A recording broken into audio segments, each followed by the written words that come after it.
Hello everybody, welcome back to my channel. My name is Queenie. For those who don't know me, reviewing season 11 of Love Island what is happening?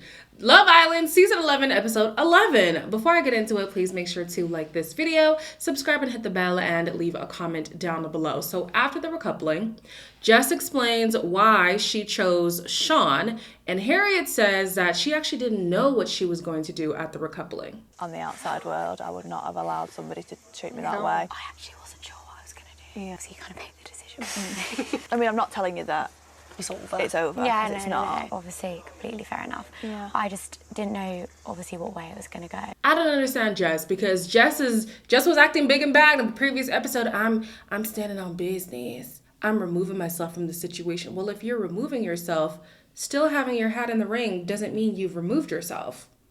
Like, what's going on? She's telling Harriet. Was she telling Harriet? She was telling somebody. Oh, well, don't think that it's over yet. Does the prize fight for itself? I don't know. Because I thought you were the prize. But you're still fighting for a spot. I don't quite get it, but okay. Ronnie wanted to be chosen, but all his waffling was just taking too long, and so that is why Jess ended up where she's at. It sounds like she's having regrets, but we're going to find out if that is true. He is talking to Sean, and he's like, oh, I'm happy for you. You should go for it. Sure. Okay.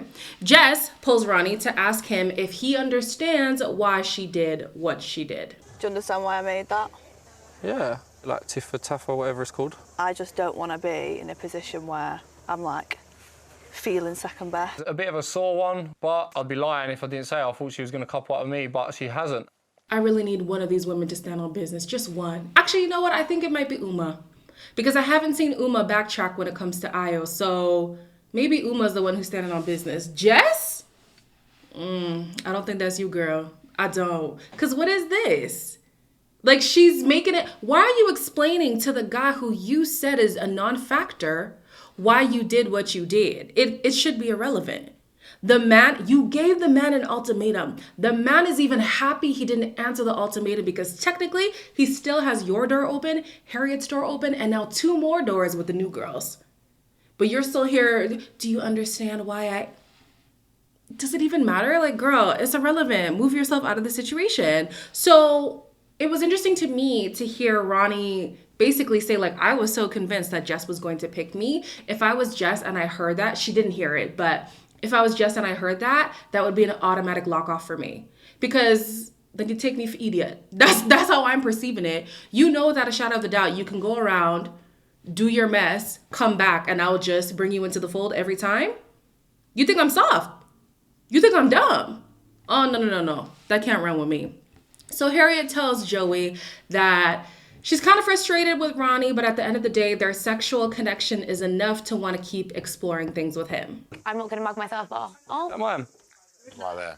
I don't think it's really changed anything. Obviously, other than the fact that we're in a couple, so. Yeah, but now we're in bed together. So if Harriet goes in for the kiss, you'll kiss her back. I think he has more sexual tension with me. He has more sexual chemistry with you. I told you this. The truth of the matter is, as long as you're dealing with Ronnie, you're bound to get hurt.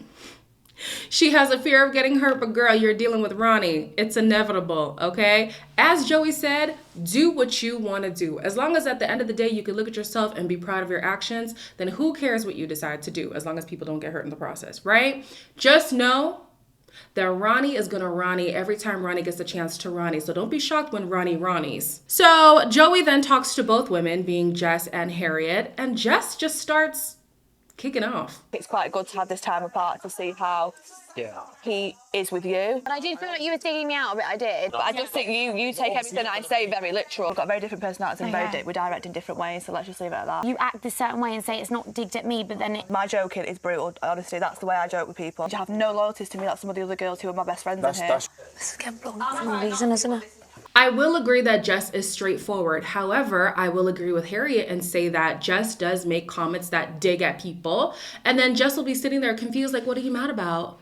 I literally said this in the previous episode. She always has a snide comment to follow something. And it's like, why is that part necessary? I don't understand. So in this conversation, the girls are going back and forth and the guys are like, honestly, it's not that deep. And she's like, this is how I am. You're just going to have to either take it or not be my friend. I hear you. I do. But some people are just blatantly disrespectful and hide behind, it's just banter. This is just who I am. No, you're rude and disrespectful and you need to change your behavior. Like, actually, you don't even need to change your behavior, but don't be shocked when you're an island and nobody wants to be around you. Talking about, this is just how I am. I don't think Jess has reached that level yet, but she toes the line between banter and disrespect. And right now it's working in her favor because a lot of the girls don't like Harriet. But if she does it with somebody who is more likable, I feel like people would easily turn on Jess because her mouth is slick. Harriet, I don't really understand why she keeps trying to forge some kind of relationship with Jess. In this conversation, she says that she's just trying to make sure that they're amicable so that there's no bad blood, but there's always going to be bad blood between these two. Harriet, just leave her alone. She doesn't like you. You don't like her. Just leave her alone. While getting ready to go to bed, Mimi says that Ayo hasn't spoken to her since the recoupling. And Ayo tells the guys that he doesn't plan on kissing or cuddling her in the night. Then in the bed, he tells her that her speech just has him now overthinking things. It's not a coincidence that all of a sudden Uma is not in the picture. This man has an attitude. And I will say, like, Mimi's speech, I guess, was a little, you know, it had a little bite to it, but it was nothing to have him catch an attitude over, I don't think. I think he's more upset at the fact that he didn't get to make a decision, and both decisions were made for him. Uma decided he was no longer able to pursue her, and Mimi decided that he's going to stay coupled up with her. He didn't get to choose anything. So it's interesting how all of a sudden this man has attitude. I don't know. That was, In bed, we also have, where are my notes? I know what happened, but I just want to make sure I'm on track. Ronnie and Harriet, who were now kissing and making out loud enough that the people in the villa are like, yo, relax. Jess takes note of the kissing, and it seems like she left because of the kiss. We know the editing can be interesting, but she got up shortly after the kiss, so I think it was because of the kiss, maybe. Anyways, in the morning, she's just saying how disrespectful it is. Who was it? Oh, I heard it from that direction. I heard her literally the first night he's in bed with her, he's cuddling her. I honestly think he's doing it out of spite to piss me off. Clearly, what we had is not special. You see, Jess?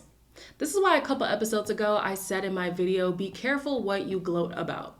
Because in that competition where Ronnie was asked which girls are the hottest or something, whatever, okay? He kissed Jess first and then kissed Harriet second, and she took pride in being the first pick.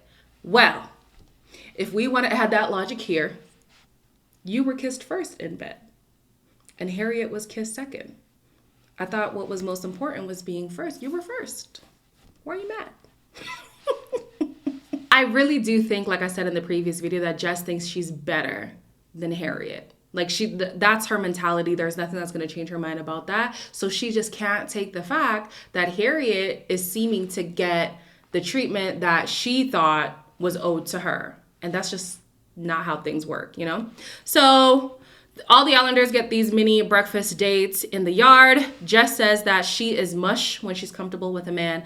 And Sean says that his journey has finally started now that they are coupled up. Omar tries to flirt with Uma. I didn't really see her reciprocate, so that's a rough one there. We have Ayo, who says that with Mimi, things are real and they can talk about any and everything. Nicole says that Kieran is everything she is looking for. Ronnie is finally learning a few things about Harriet. He didn't even know how many siblings she had. Like, these two only talk about sexual things. I'm telling you, there is no depth in this coupling.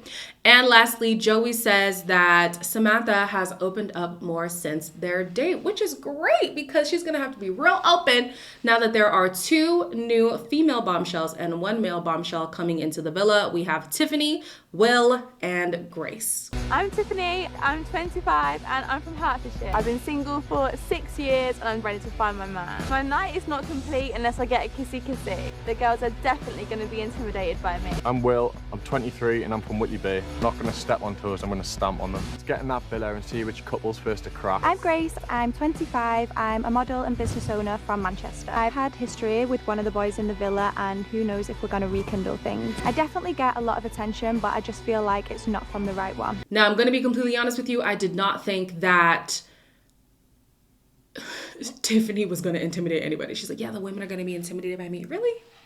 And I still don't think the women are intimidated, but I didn't think she would have as many guys interested in her as they do. And it has nothing to do with looks. I feel like her demeanor gives like I can't explain it. Something about her I don't think would make the other women move off their square. Like, I don't think she's the type of woman to really get them rattled, but she does have some guys looking in her direction, so that could be possible. On the other hand, you have Samantha, who now starts tripping out over Grace's presence because she and Joey have history. Now, Samantha has a tendency of getting mad at Joey when he hasn't done things yet. Like, Joey has actually orchestrated drama, but it hasn't been drama in his own coupling. But she's been mad at him a few times now when he hasn't done anything yet. So I'm like, girl, who is trying to deal with this? Even if you really were his first choice, which we know you were just his only choice at the time, he would not want to stick around with somebody who keeps making issues out of nothing. But now Grace is here, so we're going to see how that goes. In the group chat, both Kieran and Nicole did not mention that they were closed off. And so Grace takes Sean and Kieran for a chat, and he still doesn't say it, but he says it would take a lot to turn my head. Like a lot. Like, he emphasized that it would take a lot. But he still didn't say they were closed off. So I thought that that was interesting. So when Grace came in, she did tell the girls that Joey wasn't initially her type, but when she has a conversation with Omar, she says that he is somebody that she would go for on the outside. So that's interesting. Ronnie has taken a liking to Tiffany, and so she wants to see if there's more there between them. Tell me about you. Well, I don't know really. 25. Are you ready to find love? Finally ready, yeah. That's why I'm here. What is your like normal type? Blonde. Like, nice boobs. Nice body. That's good then. My type. Yeah. Oh, that's good then. Listening to this conversation, I was like, yes, Tiffany, give us nothing. Give us nothing. She came in so confident, like, the women are gonna be intimidated, and I'm waiting to be intimidated. I mean, I'm not the one of the women she's talking about, but I was waiting. I really was waiting. I mean this in the least disrespectful way possible, and I hope people don't read into it. She gives me the impression that she might be airheaded. And I feel like Ronnie gets along best with women who might be airheaded because he doesn't seem like a guy who wants anything serious at all. He just wants to mess around. If he was to explore things with Tiffany, I feel like they would be on the same type of time. So maybe he should go for Tiffany, honestly, out of all the girls, because Jess, too strict. Harriet, too worried about Jess. And then now you have Tiffany, who is just trying to steal somebody's man. I think that's the way that he should go, honestly.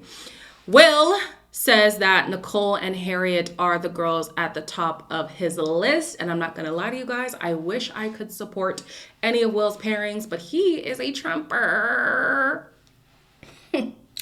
So I'm not going to care too much about Will. Samantha tells Joey that she heard the story between him and Grace, and he's like, yeah, what's the problem? I was talking to her like 2 months ago. And then she said, you messaged her again a couple of months ago. Obviously already got a connection with someone. I'm a big girl, I can handle it. She's walked in, and then you've already made your mind up. Why are you being so abrupt? Obviously, like, I'm going to have me back up a bit. You've got history with her. Nothing even happened like I don't that. put on what, being you? Or tell me what you're going to do and things like that. Just Of course. She's kicking off over nothing. Nothing has happened. Yes, he has a history with her, but having a history doesn't mean you want to have a future. But knowing Joey, he's probably going to play into this whole drama thing. We know he's working for his producer check, and I would be lying if I said he hasn't done the do. Like, he has done it. Whatever money they give him, double it. He's put in the work, okay? But she's tripping over nothing. Even at this point, they haven't spoken yet. So what is she upset about? Hypotheticals? Girl, be for real, okay? Kieran and Nicole who seem to be confused what being closed off is, have a conversation and decide, oh, no, we are closed off. When they first had that closed off conversation, I was thinking to myself, this is kind of premature, especially on Love Island. But if you think about it, in the real world and even on Love Island, there's always going to be somebody better around the corner to some degree. Maybe they're funnier, they're prettier, they're smarter, whatever. It is up to you to be loyal to the person who you decided to be loyal to, in or outside the house. So if these two feel like they are compatible enough to make something work, to have something real, who cares who else comes in? If they're prettier, if they're smart, like who actually cares? You choose to be loyal. Even on the outside, you choose to be loyal. I feel like it's even worse on the outside because now you have some kind of notoriety coming off of the show. There's going to be bare people throwing themselves at your person. So you have to be even more firm in your relationship and choose to be loyal, or decide, I'm trying to move on. So instead of cheating, let's just end it here. Kieran does seem to have a little bit of a wandering eye, though. We'll get into that in a second. But as of right now, I'm not too mad at them deciding to just focus on each other. In the evening, Sean has finally found somebody who he can flirt with, guys, and it doesn't look like he's begging. God, like, I'm a sweet fiend. I do like a good pick and mix. Do ya? Yeah. I'll pick you a good one, that's for sure. Strawberry laces and nice cola bottles. Yeah. Have a little pick and mix together. Definitely Yeah. bite into you, you know what I mean? I love this for Sean, you know? He was putting out some lines, she was giving it back. While I'm editing, I'm watching the clip back and it really doesn't look like she's into him, but at least he's not begging for some kind of reciprocation. So, well, it's probably not gonna go anywhere, but it's better than what he has going on with Jess. It wasn't like Jess when she's like, you would deserve someone great. What about you, girl? You don't think he's great for you? Like, finally somebody was reciprocating his energy, so I did like that. There was a short convo between Uma and Will where she tells him that she's getting to know Umar, but she's open to explore things with Will. He reciprocates. He says that, what did he say? I think this was earlier. He said that Uma is Peng, and I heard a side comment from Io, and the man was like, mad innit? This man is so annoying. So Joey and Grace talk about what transpired between them. Honestly, it seems like it was a holiday romance that just trickled on a little bit longer than it should have. Then they reached out about 2 months ago, like 2 months prior to the show. I'm not quite sure if he wants something romantic with her or if she's just like a plaything in his mind. Yeah, I'm not quite sure. They end up playing beer pong. Grace twerks on Sean. Uma thinks that Ronnie is the biggest player. Samantha thinks that Ronnie is playing games, which was like the same question. I don't know why they did that. But anyways, she kissed Ronnie because she wanted to. So that's interesting. I'm like, you're still into Ronnie? I thought we left that in like day 2. Okay. Kieran would like a threesome with Nicole and Jess, and he gave Jess a respectful little peck. However, on the side, he says that that was a cop-out answer and he actually wanted to pick Grace. Tiffany wants to share a shower with Ronnie. Harriet thinks that Jess is untrustworthy. Joey picks the 2 new bombshells as... Joey just has a 3-way kiss with the 2 new bombshells, and he was dragging it. Oh my God, he's like, oh my gosh, I don't know what to do. I don't know what to do. Just do it. Just do it, okay? You know you're only here for the paycheck, child. And then he shares another kiss with Grace. I'm not quite sure what that question was about, but it has Samantha losing it. She's coming now, so I feel like I'm the back. I don't know, I just feel like Joey's just been waiting for that someone to come in. I'm like the back burner now, aren't I? You know what I mean? Samantha, baby, I'm gonna need you to stand up, okay? I'm gonna need you to stand up. Throughout this episode, she's like, I told y'all a girl would come in here and be looking at Joey. A girl can come in there and look at every guy in that house. You're just gonna have to firm it. What is she supposed to look at? You? Is she supposed to look at the other girls? I mean, that has happened before. But like... The objective is to date the guys who were in the house. That's okay. That's the point of the game. That's the show. Do you know what show you're on? Like, she thinks she's now married off to Joey Essex. And then she puts on a brave face and she's like, no, I'm fine. You're not fine. You're not fine. You're losing your mind. And honestly, it's driving me crazy, okay? This is not your man. He has not made you exclusive. You are not together. He can explore his options, and he hasn't even done it yet. Relax. In the next episode, the Sunday episode, they're going to have, the Bombshells are going to have sleepovers with the islander of their choice. Producers are on smoke. Sleepover since when? Since when? I like it though. It adds to the paranoia. I'm definitely here for it. Okay. Sunday is Father's Day. Shout out to all the daddies out there. I will be spending time with my dad, so the video is definitely going to be late. Don't come looking for it. Whatever I'm supposed to post, it'll probably be the next day, to be completely honest with you. But I just wanted to tell you guys that. And the end of next week, I'm traveling, so things will also be late then as well. Just want to keep you guys in the loop so you know what's going on. As always, like, comment, share, and subscribe, and I will see you in the next one.